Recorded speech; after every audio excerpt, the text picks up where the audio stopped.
이 이야기는 20대 때 혼자 영화를 보러 갔다가 역겨운 남자를 만나 칼에 찔려 죽을 뻔했던 실화 이야기입니다. 늦은 밤, 나는 아르바이트를 마치고 집에 가는 길에 혼자 영화를 자주 보곤 했다. 오늘도 영화를 보기 위해 좌석을 예매했다. 이 시간대는 많게는 2명 또는 아무도 없는 날이 훨씬 많았다. 아싸, 오늘도 전세 냈네 하면서 신나 있었다. 그렇게 혼자 영화 보기 시작했다. 영화가 시작한 지 2시간쯤 지났을까? 갑자기 어떤 남자가 문을 열고 들어오는 것이었다. 직원은 아닌데 왜 영화가 다 끝나갈 때 들어오지? 라는 생각이 들었다. 그런데 그 남성은 좌석을 확인하듯 훑으며 한 줄 한 줄 올라오는 것이었다. 더욱 무서운 것은 무엇인가를 잡고 있는 듯한 어색한 손을 주머니 속에 넣은 채 있는 것이었다. 점점 나에게 다가오는 것이 소름이 돋기 시작했다. 방음이 잘 되어 내가 무슨 짓을 당해도 아무도 모를 것 같았다. 그 순간부터 심장이 미친 듯이 뛰기 시작했다. 지금 당장 뛰쳐나가고 싶었는데 너무 무서워 온몸이 그대로 굳었다. 그는 천천히 나와 가까워지고 있었다. 그러더니 내 바로 옆 좌석에 털썩 앉는 것이었다. 그리고는 내 얼굴을 뚫어져라 쳐다봤다. 내 심장 소리는 귀에 들릴 정도로 커지기 시작했다. 나는 그 남자를 쳐다볼 용기가 나지 않아 영화에 집중하는 척 시선을 계속 스크린에 두고 있었다. 그런데 갑자기 그 남자가 저기요. 라고 말을 걸었다. 나는 무시할 수도 없어서 고개만 살짝 돌려 네? 하고 얼굴을 봤는데 초점을 잃은 동공과 음침한 얼굴을 하고 있어 누가 봐도 정상적인 사람의 표정이 아니었다. 남자는 말을 이어갔다. 혼자 왔어요? 나는 순간 소름이 돋으면서 혼자라고 하면 안 될 것 같아 거짓말을 하였다. 아니요, 남자친구랑 같이 왔어요.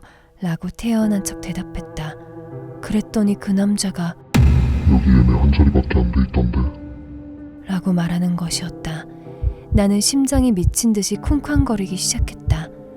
사실 남친은 예매 안 하고 몰래 왔어요. 남자친구 지금 잠깐 화장실 갔어요. 근데 왜요? 라고 자연스럽게 거짓말을 이어나갔다. 남자는 잠시 생각하는 듯 아무 말도 하지 않았다. 그러더니 그 남자가 핸드폰을 빌려달라고 했다. 왜요? 그랬더니 핸드폰을 잃어버려 전화를 걸어 찾겠다는 것이다. 그런데 지인에게 들었던 범죄 수법 중 피해자한테 핸드폰 좀 빌려달라고 한 후 폰을 받자마자 멀리 던지고 문을 잠궈 범죄를 저지르는 이야기를 들었던 터라. 아, 이거 그 수법이다 라는 느낌이 왔다. 아, 어떡하지? 어떻게 거절해야 하지? 하다가 저 무료 전화 시간 다 써서 긴급 전화만 돼요 라고 거절을 했다. 그랬더니 그는 아무 말도 없이 나를 계속 쳐다보는 것이다. 그렇게 공포에 사로잡힌 시간이 계속되었고 나는 나도 모르게 제가 찾아드릴게요 하고 벌떡 일어났다. 나는 태연한 척 핸드폰 잃어버리셔서 속상하셨겠다. 아, 어딨지? 하며 열심히 찾는 척을 하면서 통로로 천천히 걸어갔다. 그는 가만히 서서 나를 계속 쳐다보고 있었다. 오른쪽 통로에 도착한 순간 나는 냅다 뛰기 시작했다. 통로문을 온 힘으로 다해 여는데 다행히 덜컥하고 열렸다. 그리고 뒤를 돌아봤는데 아니나 다를까 그 남자가 주머니에 넣었던 한 손에는 칼이 들려있었고 죽으림을 다해 내게 뛰어오고 있었다. 새벽 2시쯤 영화관엔 아무도 없었다. 멘탈이 깨질 것 같았다. 좌절감으로 주저앉고 싶었지만 온 힘을 다해 엘리베이터까지 뛰어갔다. 나는 엘리베이터를 타고 닫힌 버튼을 미친 듯이 눌러댔는데 왠지 이 남자가 문을 손으로 잡고 들어와 날 어떻게 할 것 같다는 생각이 미친 듯이 났다. 그런데 다행히 문이 닫혔다.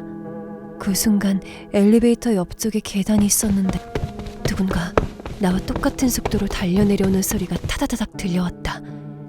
다리에 힘이 풀려 주저앉아 나는 울기 시작했다. 분명 그 남자가 나를 따라 내려오는 것이 확실했다. 그리고 1층에 다다랐을 때 그곳은 다행히 사람들이 많이 붐비는 번화가였다. 풀린 다리를 부들부들 떨며 거리로 나갔다. 그때 영화관 밖으로 남자가 숨을 고르며 나를 죽일 듯이 쳐다보고 있었다. 그리곤 칼을 다시 주머니에 넣고 어디론가 달려 도망가 버렸다. 나는 민지에게 전화하여 자초지종을 설명하였다. 이야기를 들은 민지는 영화관에서 보안 관리를 어떻게 하길래 아무나 영화관에 들어오냐며 영화관에 들어가 화를 내며 클레임을 걸었다. 일단 시간이 늦어 내일 다시 와보기로 하고 나는 집으로 돌아갔다. 그 다음날 영화관에 갔더니 직원이 그 남자 것으로 추정되는 핸드폰을 찾았다는 것이다. 그런데 보지 않는 게 좋으실 거라며 나를 말렸다. 나는 이게 무슨 일인지 알아야겠다며 그 핸드폰을 보여달라 했다. 그 핸드폰 안에는 일기장 같은 것이 있었다. 일기장 내용에는 사회에 불만을 담은 듯한 글이 빼곡히 적혀져 있었고, 영화관에서 여성을 납치하여 XX 모텔로 데려가 나쁜 짓을 하고 시체를 어떻게 은폐하겠다는 내용들이 아주 상세하게 적혀 있었다. 이것은 살인계획 일기장이었다. 나는 너무 무서워서 온몸에 힘이 빠지기 시작했다. 직원이 안 그래도 어제 핸드폰을 보곤 경찰을 불렀었는데 혹시 원하시면 다시 경찰을 불러드리겠다고 하여 당장 불러달라고 했고 형사분들이 왔다. 나는 겪었던 일들을 설명하였다. 결론은 나에게 직접적인 피해를 입힌 게 아니라 이 사람을 잡을 수 없다는 것이었다. 어디 상처 하나 없고 멀쩡하시네요 하면서 웃으면서 말하는 것이다.